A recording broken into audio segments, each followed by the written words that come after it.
स्वागत है आप सभी लोगों का। और आइए आज हम लोग ओजोन लेयर के बारे में पढ़ते हैं, ओजोन परत के बारे में पढ़ते हैं।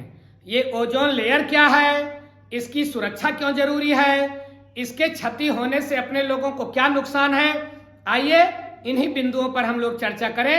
बहुत महत्वपूर्ण है ये, कई विषय के लिए ये महत्वपूर्ण है, सामाजिक विज्ञान के लिए, विज्ञान के लिए, पर्यावरण के लिए, हम लोगों के जीवन के लिए बहुत ही महत्वपूर्ण विषय है कि ओजोन लेयर क्या है और इसकी सुरक्षा क्यों जरूरी है। आइए इसी बात का अध्ययन अपने लोग करें। तो भैया देखिए, प्रकृति ने जब धरती बनाई, प्रकृति ने जब धरती बनाई तो धरती के जीवों की रक्षा के लिए प्रकृति ने धरती बनाई और धरती पर जीव और जीवों की रक्षा के लिए उसने धरती के चारों ओर एक बाउंड्री वॉल बनाया। मान लीजिए ये धरती अपने लोगों का घर हो तो घर के चारों ओर की सुरक्षा कौन करता है? घर का बाउंड्री वॉल, घर की चार दीवारी। जैसे घर की चार दीवारी पूरे घर की सुरक्षा करती है, ठीक वैसे धरती पर रहने वाले जीवों की सुरक्षा धरती के चारों ओर पाया जाने वाला एक आवरण करता है, जिसे हम ओजोन परत के नाम से जानते हैं या ओजोन लेयर के नाम से जानते हैं। तो ये क्या है पहले समझ ले।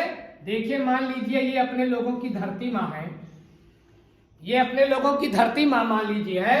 तो धरती के ऊपर चारों ओर 15 से 40 किलोमीटर तक धरती के ऊपर, ये अपनी धरती है तो धरती के ऊपर 15 से 40 किलोमीटर के रेंज में एक स्ट्रेटोस्फेयर पाया जाता है।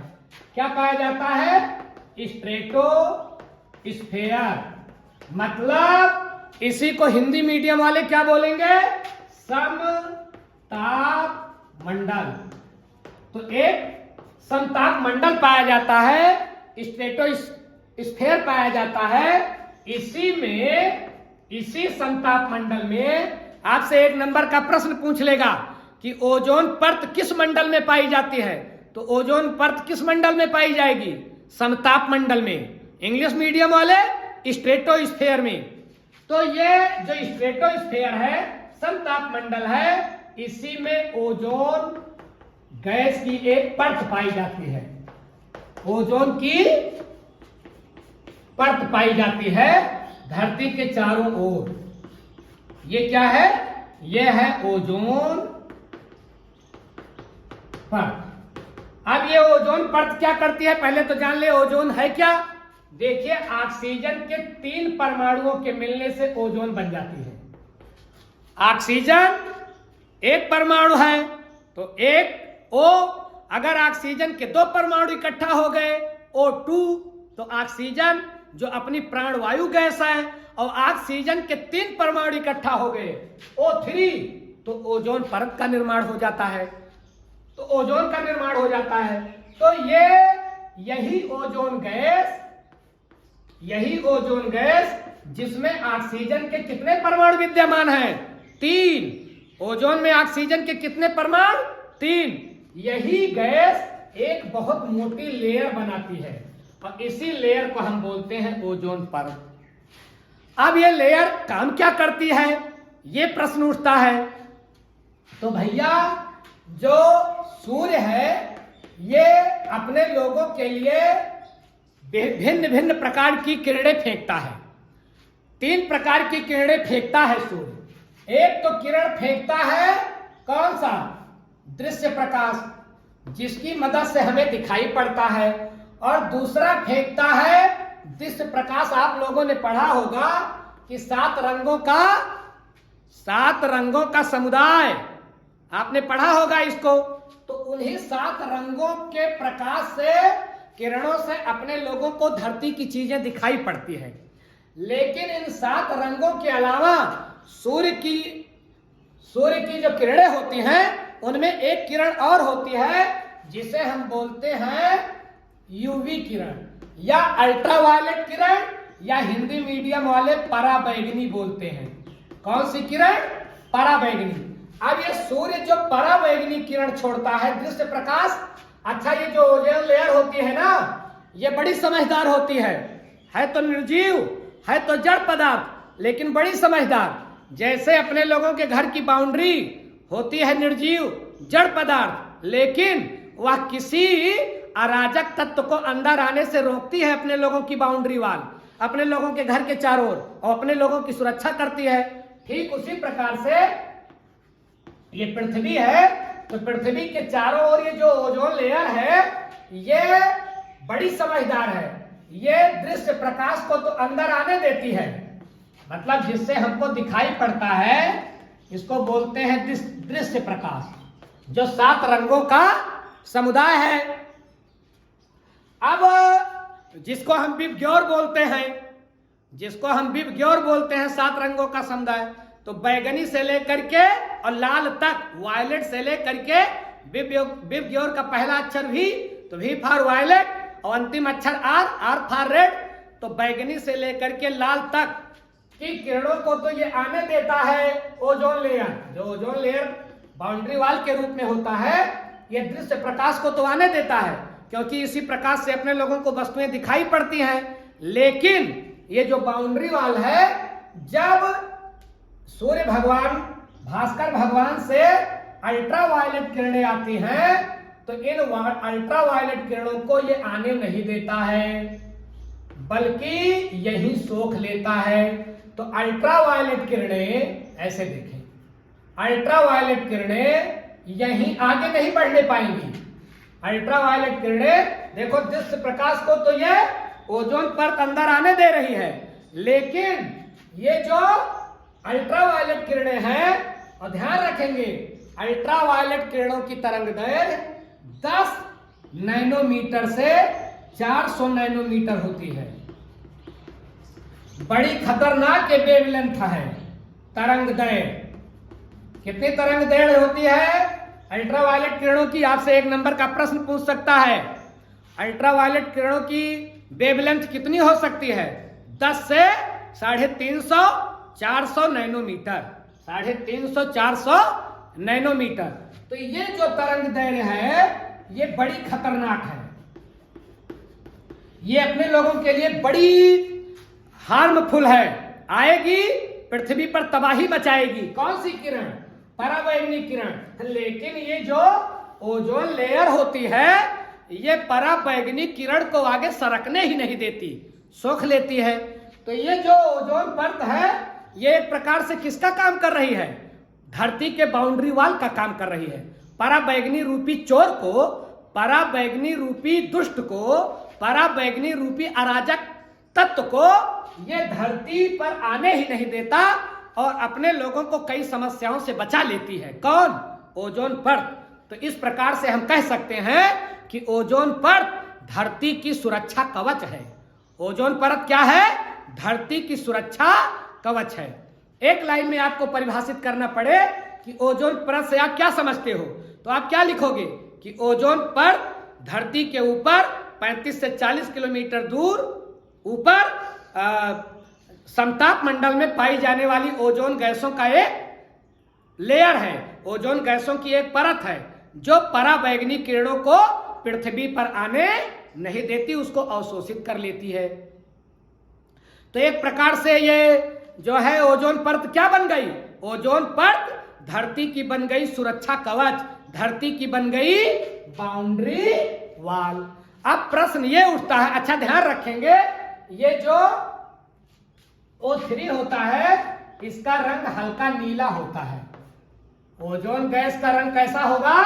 हल्का नीला, हल्के नीले रंग की ये प्रतीत होती है O3 ओजोन।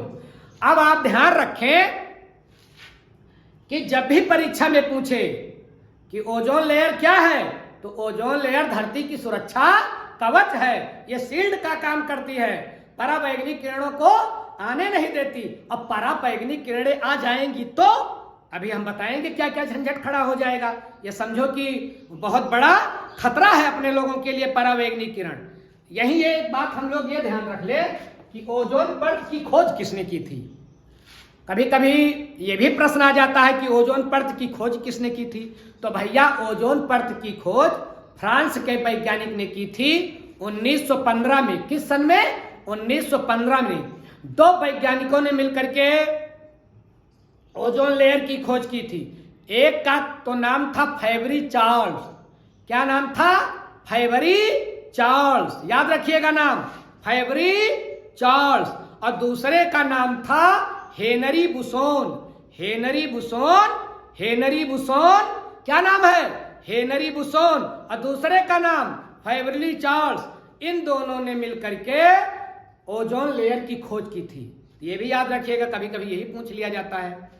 एक वैज्ञानिक आए डोबसन। क्या नाम है? इनका भी नाम याद रखिएगा, डोबसन।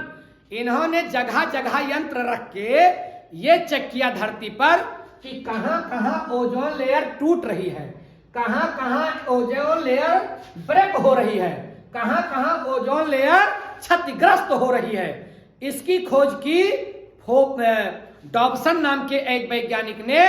तो उन्हीं के नाम से ओजोन परत की नापने की इकाई डोबसन कहलाती है। तो ओजोन परत की नापने की इकाई भैया डोबसन। क्यों डोबसन?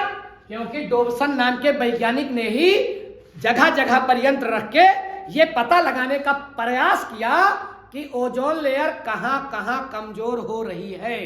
तो ओजोन परत नापने की इकाई डोबसन, ओजोन परत नापने की इकाई डोबसन।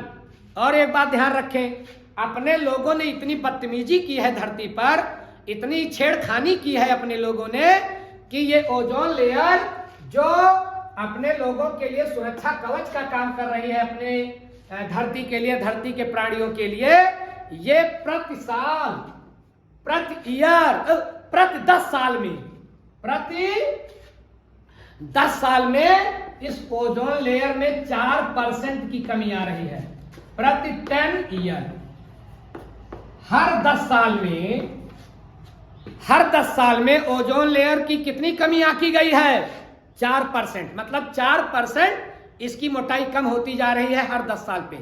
ऐसी कौन सी हरकत हम लोग कर रहे हैं जिसके कारण ये ओजोन लेयर जो है क्षतिग्रस्त होती जा रही है?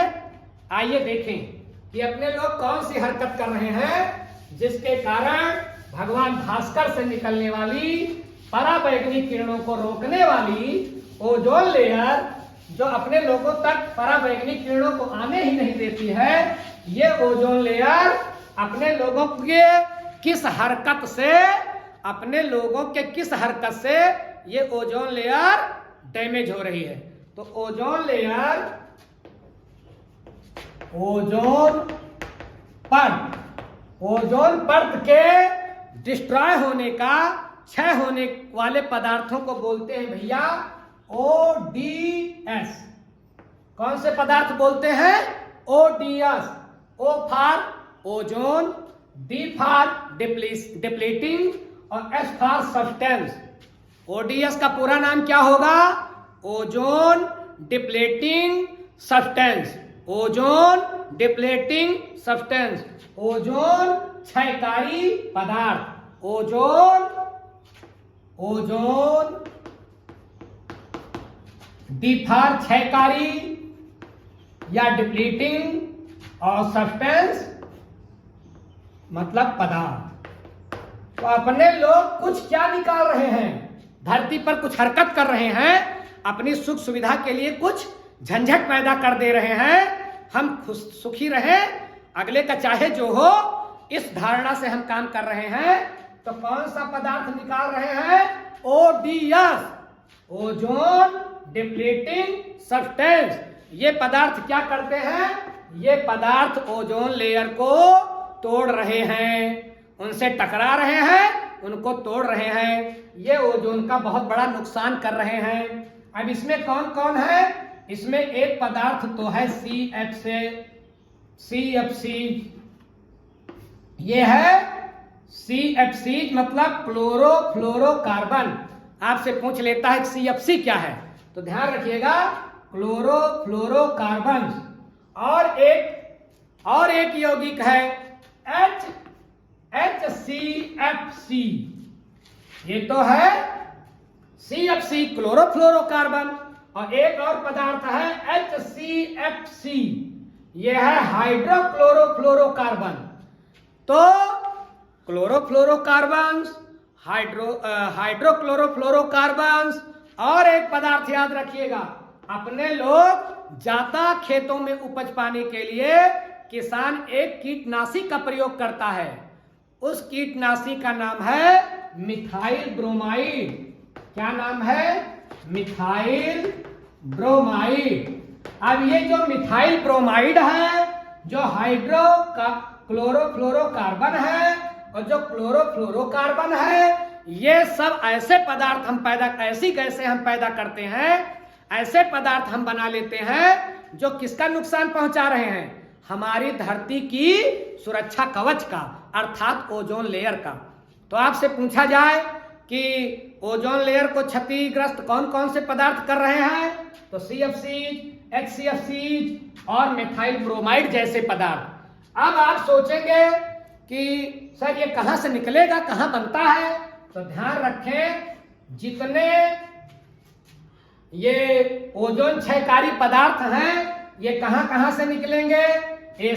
शीतलक जितने पदार्थ हैं, AC से, फ्रिज से। अपने लोगों को फ्रिज का पानी बहुत अच्छा लगता है, गर्मी में AC में बैठना बहुत अच्छा लगता है, लेकिन अपने लोगों को क्या पता है कि फ्रिज से, AC से, अग्निशमन यंत्र में प्रयोग होने वाली गैस और ये कीटनाशी मिथिल ब्रोमाइड, इनसे ऐसे जहरीले पदार्थ निकल रहे हैं जो ओजोन परत को तोड़ रहे हैं। पता नहीं है अपने लोगों को, लेकिन अपने लोग जाने अनजाने में ऐसे जहर निकाल रहे हैं अपने यंत्रों के द्वारा, ACs के द्वारा, फ्रिज के द्वारा, अग्निशमन यंत्रों के द्वारा, जो आग बुझाने वाला यंत्र होता है। आप गांव देश में आग लग जाती है तो यंत्र आता है आग बुझाने वाला, तो उसमें जो गैस होती है उससे भी ओजोन क्षयकारी पदार्थ निकलते हैं। और मिथाइल ब्रोमाइड भैया क्या है? ये कीटनाशी है। इसको किसान खेतों में यूज करता है कीटों को नष्ट करने के लिए। तो ये सब भैया क्या करेंगे? ये सब करेंगे ओजोन परत को नष्ट। तो ये क्या कहलाएंगे? ये कहलाएंगे ODS। ये क्या कहलाएंगे? ODS। कहां से निकलेंगे? ये निकलेंगे अग्निशमन यंत्रों से, ये निकलेंगे AC से, ये निकलेंगे फ्रिज से, ये निकलेंगे कीटनाशियों से, और ओजोन परत को तोड़ डालेंगे। ओजोन परत टूट जाएगी। कैसे टूटेगी जरा आप ये देख लें 1 मिनट में। देखिए जैसे क्लोरोफ्लोरोकार्बन, तो क्लोरोफ्लोरोकार्बन CF2Cl2, ये इसका सूत्र हो गया क्लोरोफ्लोरोकार्बन का। अब ये क्लोरोफ्लोरो जो कार्बन है, ये इससे CF2Cl और एक क्लोरीन मुक्त होता है। जो गैस निकल रही है AC से, क्लोरोफ्लोरोकार्बन है, ये क्लोरोफ्लोरोकार्बन। अब क्लोरोफ्लोरोकार्बन से कौन सी गैस निकली? ये क्लोरीन। यही क्लोरीन दुष्ट है, यही क्लोरीन ओजोन को तोड़ रही है। कार्बन से कोई दिक्कत नहीं है, क्लोरीन से कोई दिक्कत नहीं है, दिक्कत है क्लोरीन से। अब ये क्लोरीन क्या करती है? बड़ी दुष्ट है ये क्या करती है कि ओजोन लेयर से टकराती है, मतलब O3 मतलब ओजोन से टकराती है, और टकरा करके इसको तोड़ती है। ये पड़ जाती है भारी और ये पड़ जाता है कमजोर। इसको तोड़ती है, किसमें तोड़ देती है? O2 में और ClO में।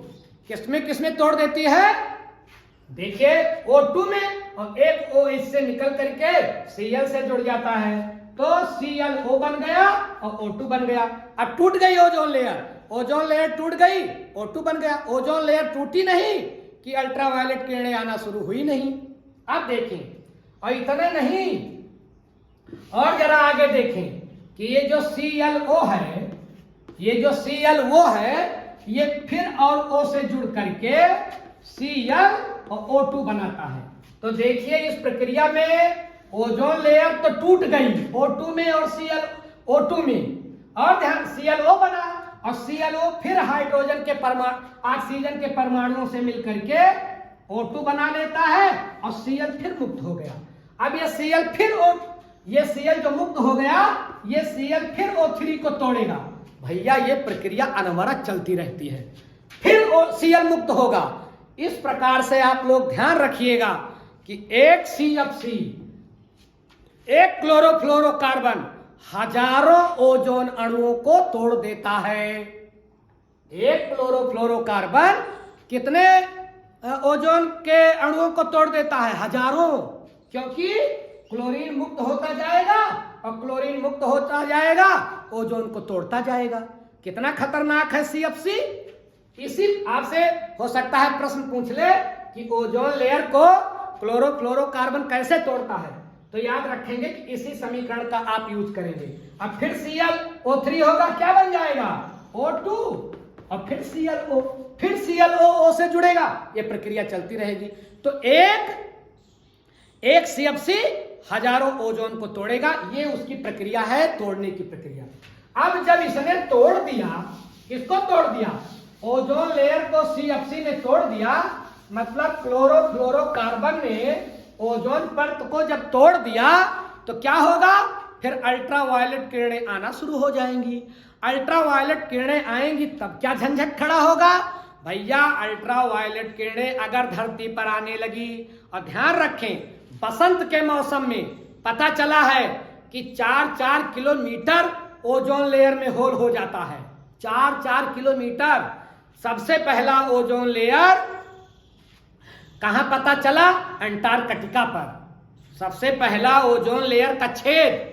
आपसे यह भी प्रश्न पूछ सकता है कि ओजोन लेयर का पहला छिद्र कहां पता चला? तो अंटार्कटिका पर। याद रखिएगा, यह भी एक नंबर का प्रश्न बन सकता है। ओजोन लेयर का पहला छेद कहां मिला? ओजोन लेयर की पहली टूटी हुई तस्वीर कहां मिली? अंटार्कटिका पर। और ऐसा माना जाता है कि कुछ ऋतु विशेष में कई किलोमीटर में ओजोन लेयर टूट जाती है। अब ध्यान रखें आप लोग कि ओजोन लेयर टूट जाएगी तब अपने लोगों को क्या झंझट होगा?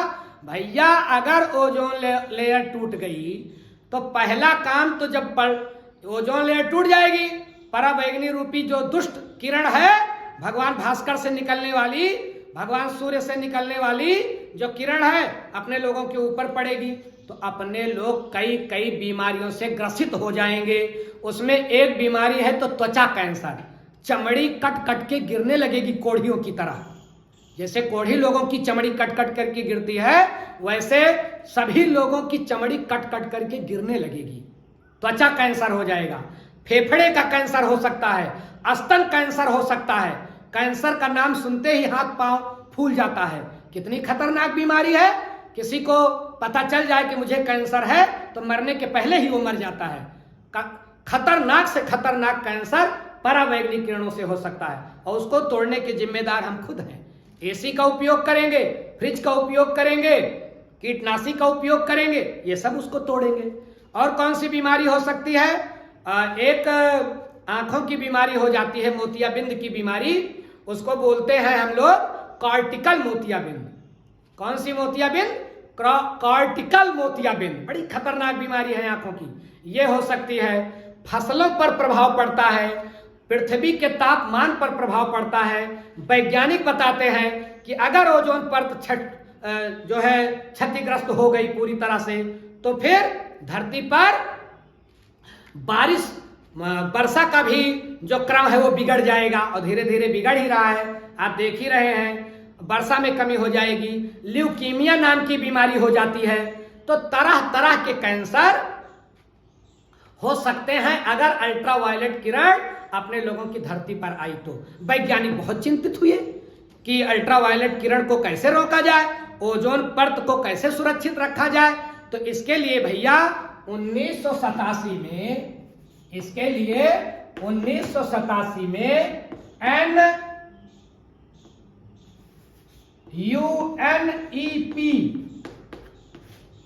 यूएनईपी की बैठक हुई। कहां का?